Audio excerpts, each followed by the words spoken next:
Hi all, welcome to Blasters arena. ഇന്ത്യയിൽ ഇപ്പോൾ super cup പുരോഗമിച്ചുകൊണ്ടിരിക്കുകയാണ്.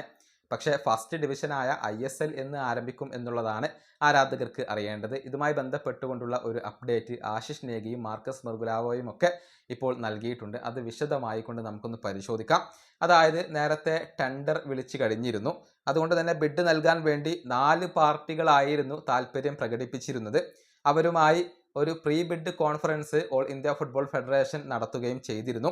അവർ ഉന്നയിച്ച സംശയങ്ങൾക്കുള്ള മറുപടി പിന്നീട് ഫെഡറേഷൻ നൽകുകയും ചെയ്തിട്ടുണ്ട്.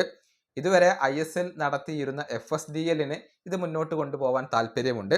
നവംബർ 5-ാം തീയതിയായിരുന്നു ബിഡ് നൽകാനുള്ള അവസാന തീയതിയായിക്കൊണ്ട് ഫെഡറേഷൻ നിശ്ചയിച്ചിരുന്നത്. നവംബർ 5 എന്ന് പറയുമ്പോൾ അത് നാളെയാണ്. എന്നാൽ ഇതുവരെ ഒരൊറ്റ ബിഡ് പോലും ഇപ്പോൾ ഫെഡറേഷന് ലഭിച്ചിട്ടില്ല.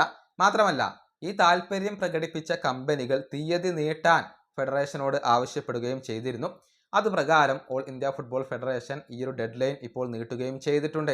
അതായത് നവംബർ 7-ാം തീയതിയിലേക്കാണ് ഇത് നീട്ടിവെച്ചിട്ടുള്ളത്.